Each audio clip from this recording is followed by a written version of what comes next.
जय श्रीमन नारायण। राधे राधे। सभी को प्रणाम। भरत भरत वंश का वर्णन। राजा रंती देव की कथा।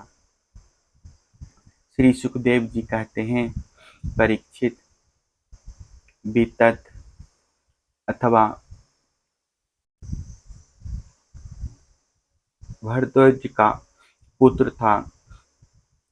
मनियों के 5 पुत्र हुए।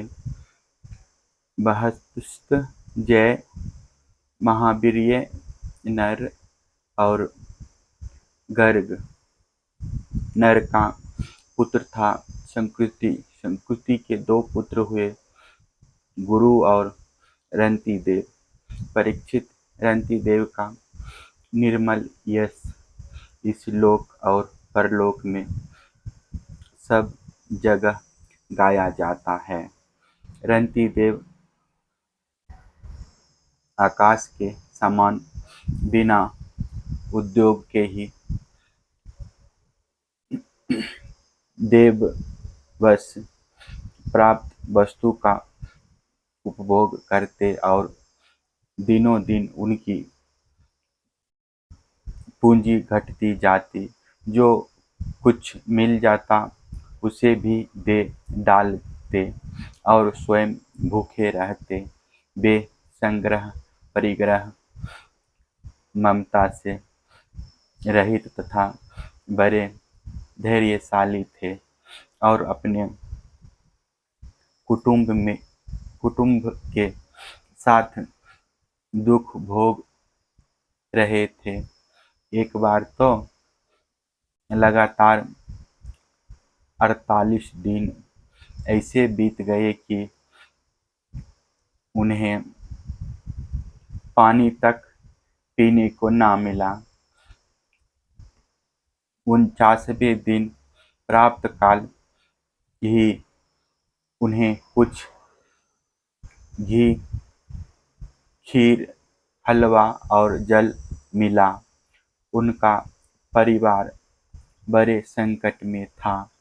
भूख और प्यास के मारे वे लोग कांप रहे थे। परंतु ज्यों ही उन लोगों ने भोजन करना चाहा, त्यों ही एक ब्राह्मण अतिथि के रूप में आ गया।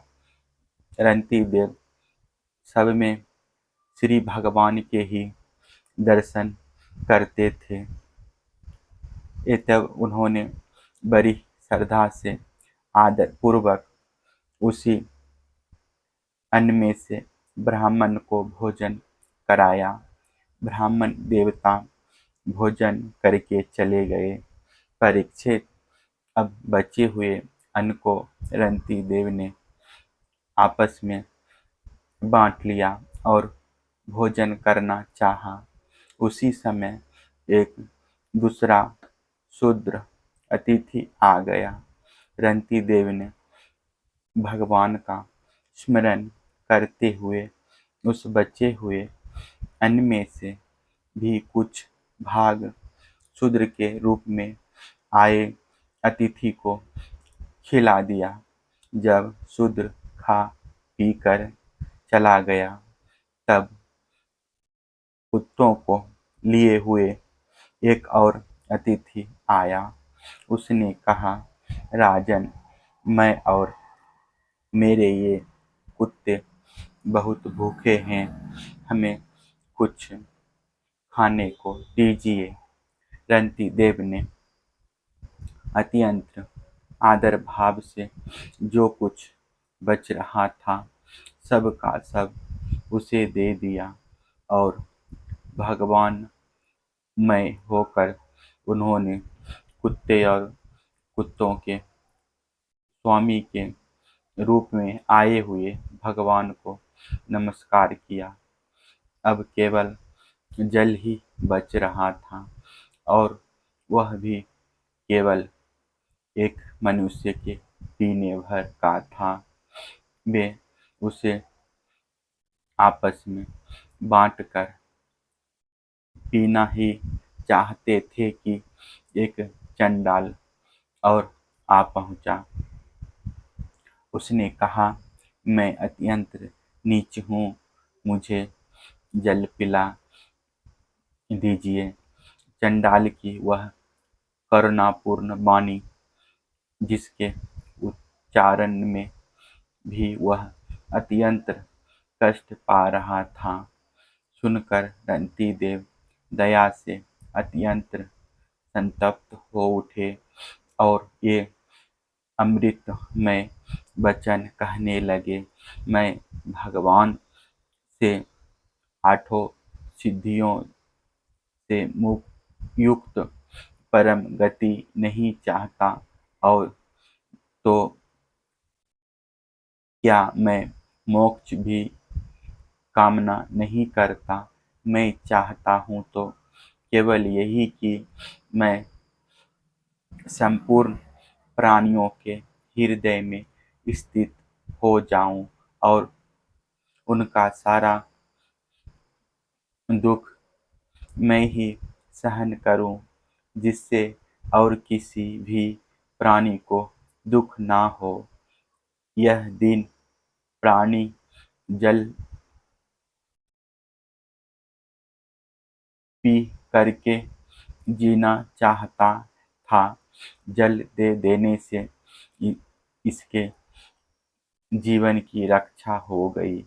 अब मेरी भूख प्यास की पीड़ा, शरीर की शिथिलता, दीनता, ग्लानि, शोक, विषाद और मोह, ये सब के सब जाते रहे। मैं सुखी हो गया। इस प्रकार कहकर रंतीदेव ने वह बचा हुआ जल भी उस चंडाल को दे दिया। यद्यपि जल के बिना वे स्वयं मर रहे थे, फिर भी स्वभाव से ही उनका हृदय इतना करुणापूर्ण था कि वे अपने को रोक ना सके।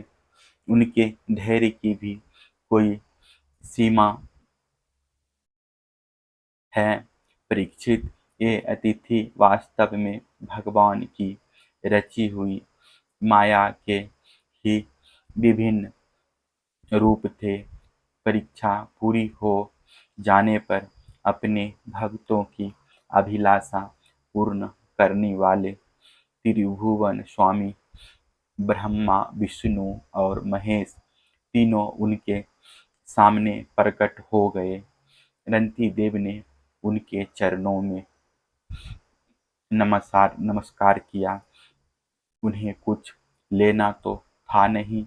भगवान की कृपा से वे आसक्ति और सुपहास भी रहित हो गए तथा परम प्रेम में भक्ति भाव से अपने मन को भगवान वासुदेव में तन्मय कर दिया। कुछ भी मांगा नहीं। परीक्षित, उन्हें भगवान के सिवा और किसी भी वस्तु की इच्छा तो थी नहीं। उन्होंने अपने मन को पूर्ण रूप से भगवान में लगा दिया, इसलिए त्रिगुणमयी माया जागने पर स्वप्न दृश्य के समान नष्ट हो गई।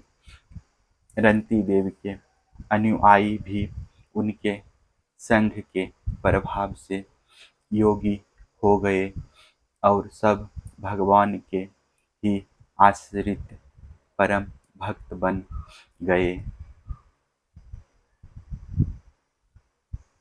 मनुपुत्र गर्ग से सिनी और सिनी से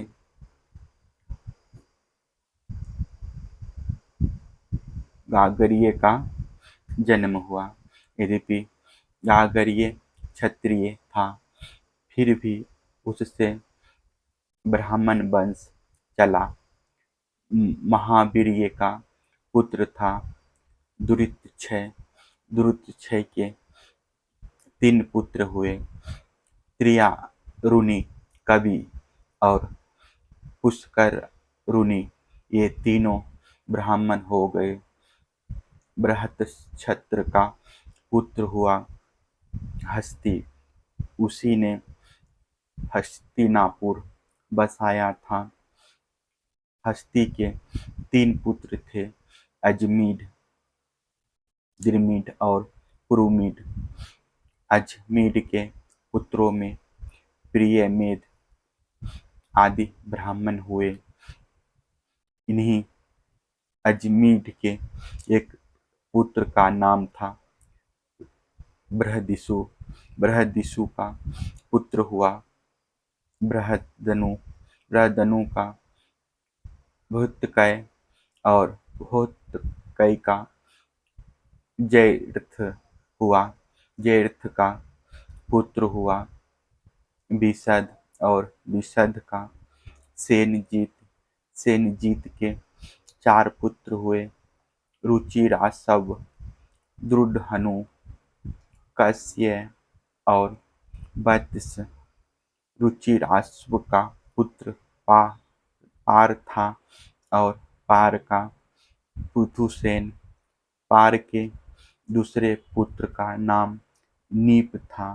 उसके 100 पुत्र थे। इसी नीप ने छाया सुख की कन्या पृथ्वी से विवाह किया था। उससे बृहदत्त नामक पुत्र उत्पन्न हुआ। बृहदत्त बड़ा योगी था। उसने अपनी पत्नी सरस्वती के गर्भ से विश्वकेशन नाम का पुत्र उत्पन्न किया। इसी विश्वकेशन ने जेगिस्वे के उपदेश से योग शास्त्री की रचना की। विश्वकेशन का पुत्र था उदकेश्वन और उदकेश्वन का भल्लाद। ये सब बृहदिषु के वंशज हुए। त्रिमीड का पुत्र था यविनर।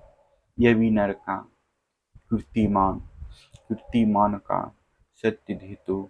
सत्यधितु का दूढ़नेमी और दूढ़नेमी का पुत्र सुपार्श्व हुआ। सुपार्श्व से सुमति, सुमति से संतिमान और संतिमान से कीर्ति का जन्म हुआ। उसने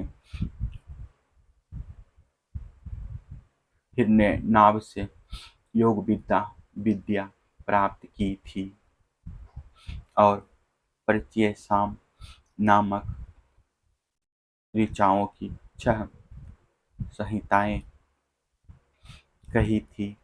कीर्ति का पुत्र नीप था।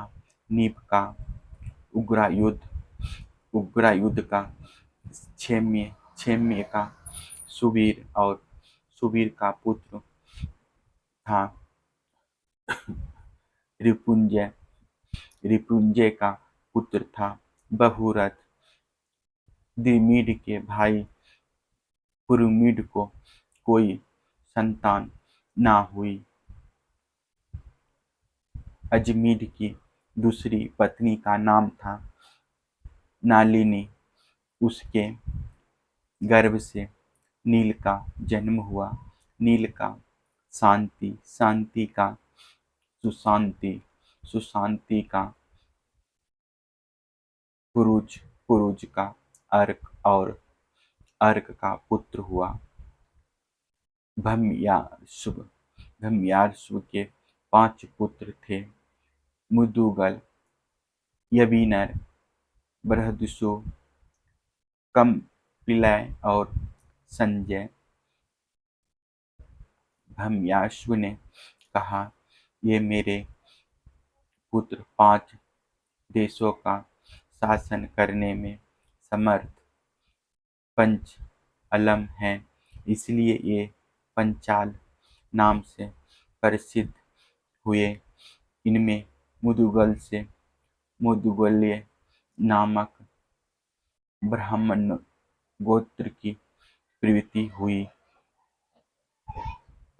भरमेश्वर के पुत्र मुदुगल से यमज जुड़वा संतान हुई।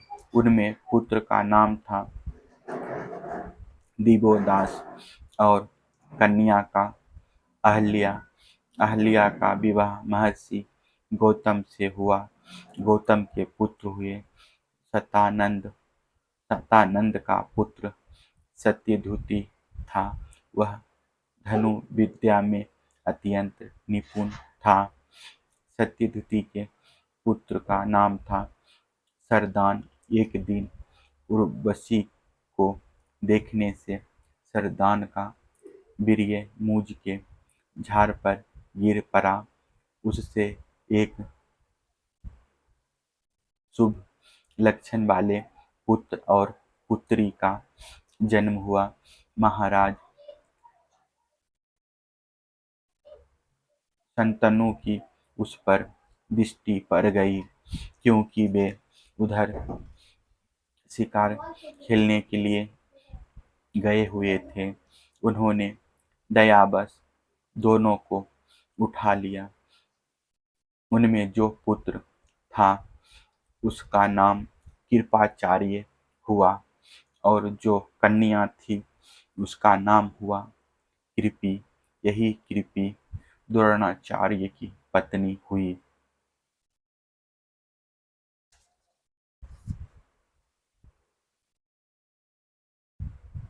जय हो जय हो।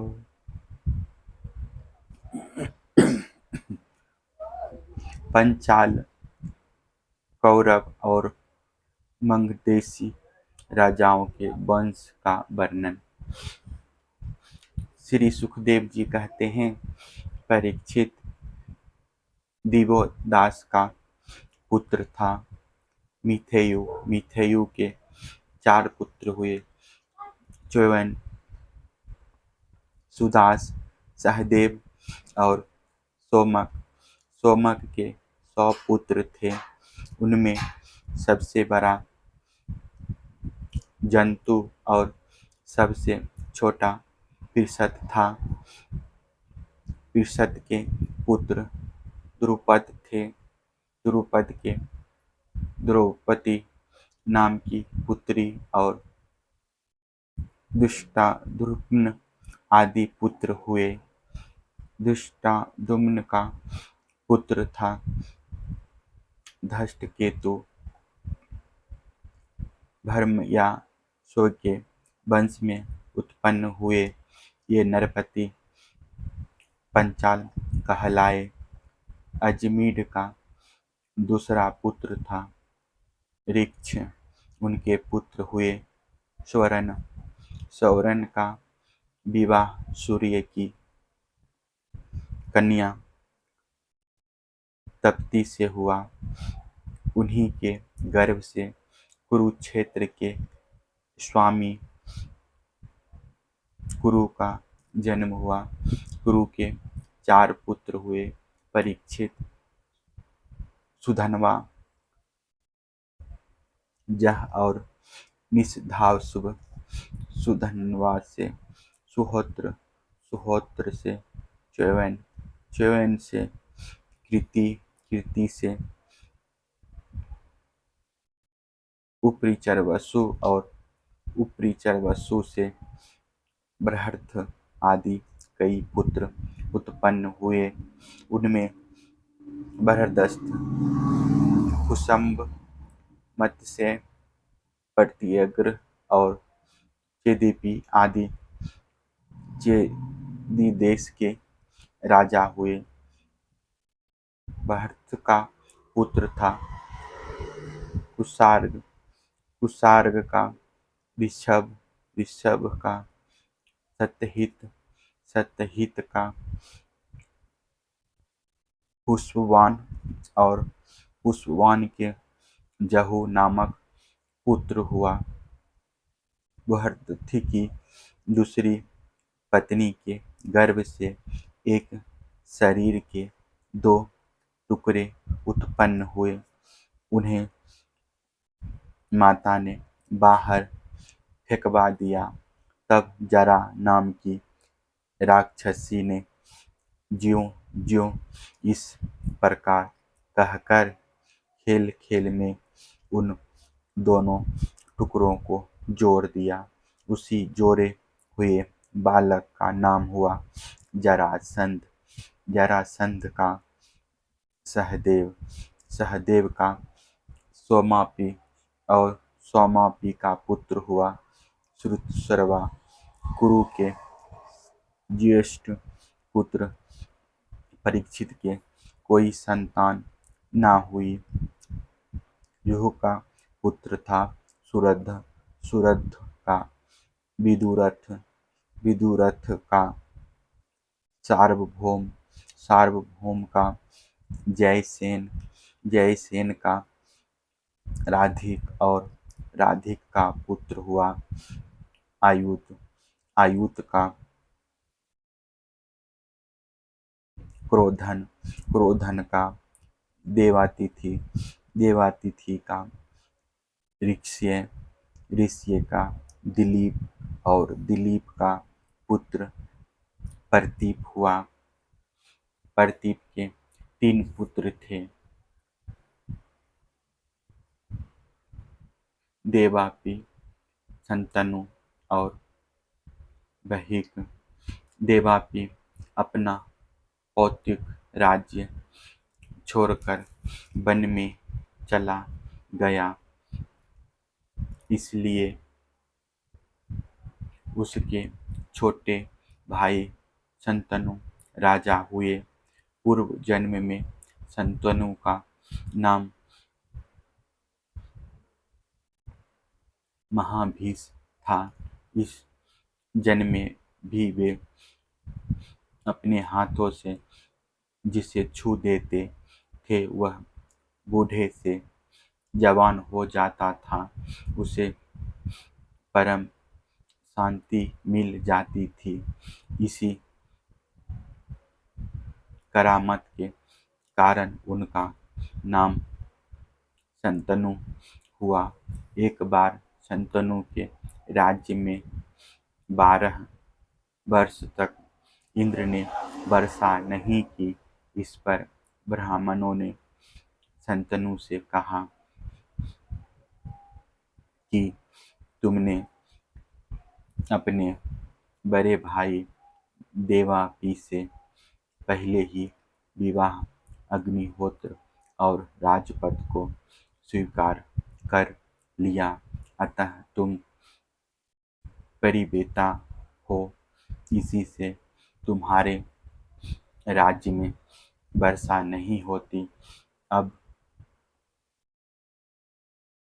यदि तुम अपने नगर और राष्ट्र की उन्नति चाहते हो तो शीघ्र से शीघ्र अपने बड़े भाई को राज्य लौटा दो। जब ब्राह्मणों ने शंतनु से इस प्रकार कहा तब उन्होंने वन में जाकर अपने बड़े भाई देवापी से राज्य स्वीकार करने का अनुरोध किया, परंतु शंतनु के मंत्री अस्मारात ने पहले से ही उनके पास कुछ ऐसे ब्राह्मण भेज दिए थे जो देव को वेद को दूषित करने वाले वचनों से देवापी को वेद मार्ग से विचलित कर चुके थे। इसका फल यह हुआ कि देवापी वेदों के अनुसार गृहस्थ आश्रम स्वीकार करने की जगह उनकी निंदा करने लगे, इसलिए वे राज्य के अधिकार से वंचित हो गए। और तब शंतनु के राज्य में वर्षा हुई। देवापी इस समय भी योग योग साधना कर रहे हैं और योगियों के प्रसिद्ध निवास स्थान कलापग्राम में रहते हैं। जब कलयुग में चंद्रवंश का नाश हो जाएगा, तब सतयुग के प्रभाव में वे फिर उसकी स्थापना करेंगे। शंतनु के छोटे भाई वहिक का पुत्र था सोमदत्त। सोमदत्त के 3 पुत्र हुए, भीरु, भीरुशर्वा और सल। शंतनु के द्वारा गंगा जी के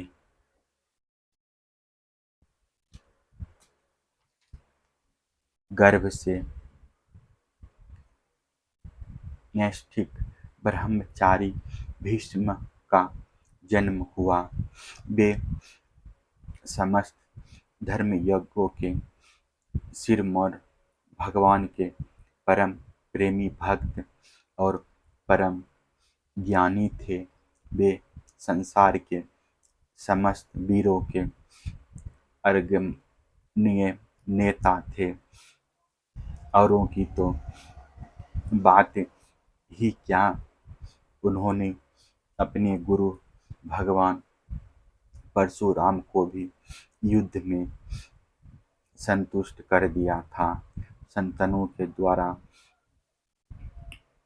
दशराज की कन्या के गर्भ से 2 पुत्र हुए, चित्रांगद और विचित्रवीर्य।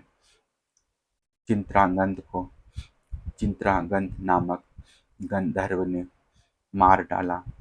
इसी दासराज की कन्या सत्यवती से पराशर जी के द्वारा मेरे पिता भगवान के कलावतार स्वयं भगवान श्री कृष्ण द्वैपायन व्यास जी अवतीर्ण हुए थे। उन्होंने वेदों की रक्षा की। परीक्षित, मैंने उन्हीं से इस श्रीमद्भागवत पुराण का अध्ययन किया था।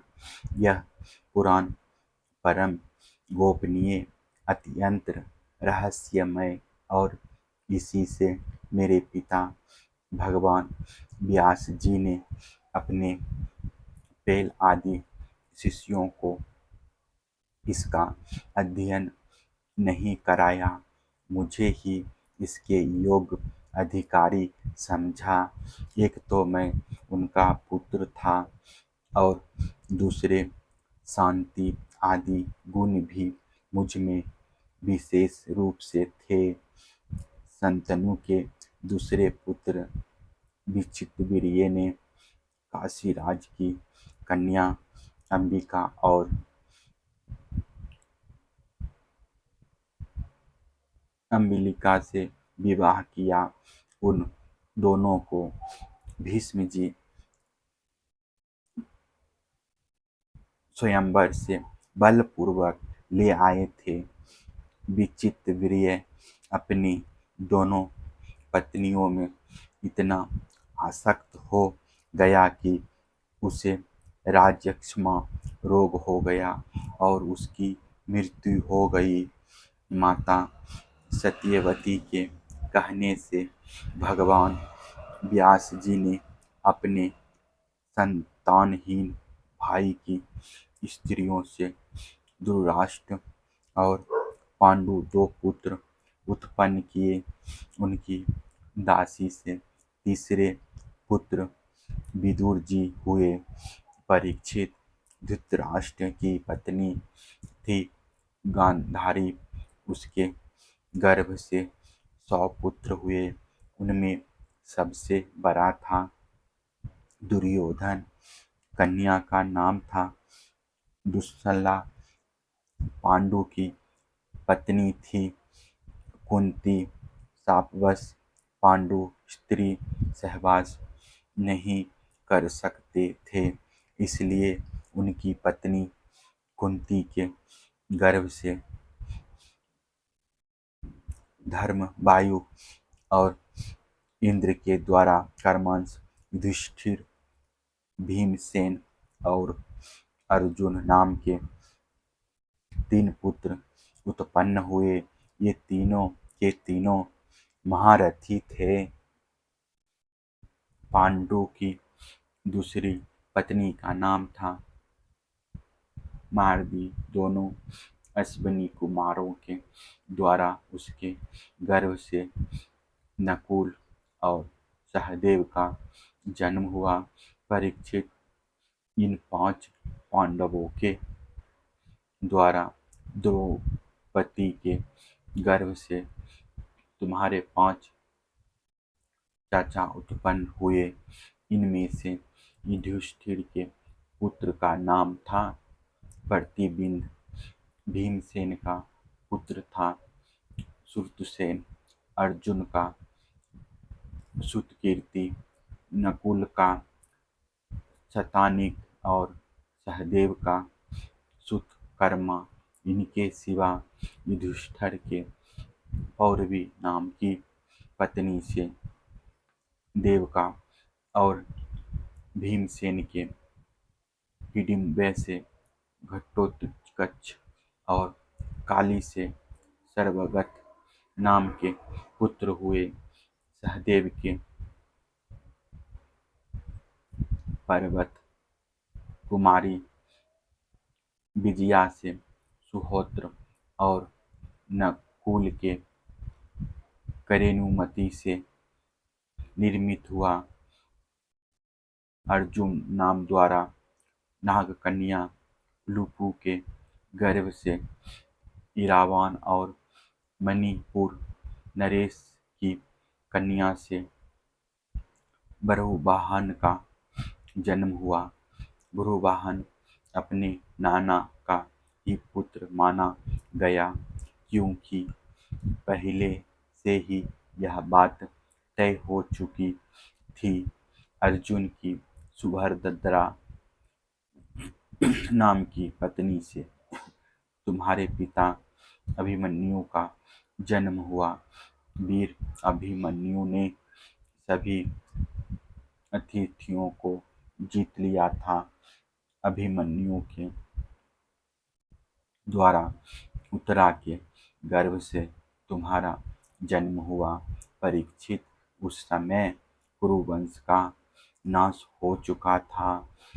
अश्वत्थामा के ब्रह्मास्त्र से तुम भी जल ही चुके थे, परंतु भगवान श्री कृष्ण ने अपने प्रभाव से तुम्हें उस मृत्यु से जीता जागता बचा लिया। परीक्षित, तुम्हारे पुत्र तो सामने ही बैठे हुए हैं। इनके नाम है जन्मेजय, श्रुतसेन, भीमसेन और उग्रसेन। ये सब के सब बड़े पराक्रमी हैं। जब तक्ष के काटने से तुम्हारी मृत्यु हो जाएगी, तब इस बात को जानकर जन्मेजय बहुत क्रोधित होगा और यह सर्प यज्ञ की आग में सर्पों का हवन करेगा। यह काव्य से तुर को पुरोहित बनाकर अश्वमेध यज्ञ करेगा और सब ओर से सारी पृथ्वी पर विजय प्राप्त करके यज्ञों के द्वारा भगवान की आराधना करेगा। जन्मेजय का पुत्र होगा शतानीक। वह याज्ञवल्क्य ऋषि से तीनों वेद और कर्म कांड की तथा कृपाचार्य से अस्त्र विद्या की शिक्षा प्राप्त करेगा एवं शौनक जी से आत्मज्ञान का संपादन करके परमात्मा को प्राप्त होगा। शतानीक का सहस्त्रानीक, सहस्त्रानीक का अश्वमेध, अश्वमेध का असीम कृष्ण और असीम कृष्ण का पुत्र होगा नेमि चक्र। जब हस्तिनापुर गंगा जी में बह जाएगा, तब वह कौशाम्बीपुरी में सुखपूर्वक निवास करेगा। निमि चक्र का पुत्र होगा चित्ररथ, चित्ररथ का कविरथ, कविरथ का विष्टिमान, विष्टिमान का राजा सुसेन, सुसेन का सुनीत, सुनीत का नुच्छु, नुच्छु का सुखीनल, सुखीनल का परिप्लव, परिप्लव का शून्य, शून्य का मेधावी, मेधावी का निपुंजय, निपुंजय का ध्रुव और ध्रुव का पुत्र तिमि होगा। तिमि से बृहदत्त, बृहदत्त से सुदास, सुदास से शतानीक, शतानीक से दुर्दमन, दुर्दमन से बहिनर, बहिनर से दंडपानी, दंडपानी से निमि और निमि से राजा क्षेम का जन्म होगा। इस प्रकार मैंने तुम्हें ब्राह्मण और क्षत्रिय दोनों के उत्पत्ति स्थान सोमवंश का वर्णन सुनाया। बड़े बड़े देवता और ऋषि इस वंश का सत्कार करते हैं। यह वंश कलयुग में राजा क्षेम के साथ ही समाप्त हो जाएगा। अब मैं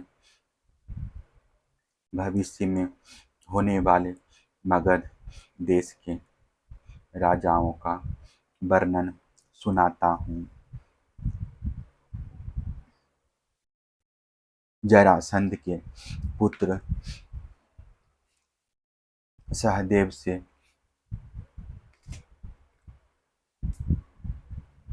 मर्जरी, मर्जरी से श्रुतशर्वा, श्रुतशर्वा से अयुतायु और अयुतायु से निर्मित नामक पुत्र होगा। निर्मित के सुनक्षत्र, सुनक्षत्र के बृहतसेन, बृहतसेन के कर्मजीत, कर्मजीत के सुंतजय, सुंतजय के विर्प और विर्प के पुत्र का नाम होगा सूची, सूची से क्षेम, क्षेम से सुरपत, सुरपत से धर्मसूत्र, धर्मसूत्र से सम, सम से ध्रुमतसेन, ध्रुमतसेन से सुमति और सुमति से सुबल का जन्म होगा। सुबल का सुनीत, सुनीत का सत्यजीत, सत्यजीत का विश्वजीत और विश्वजीत का पुत्र रिपुंजय होगा। ये सब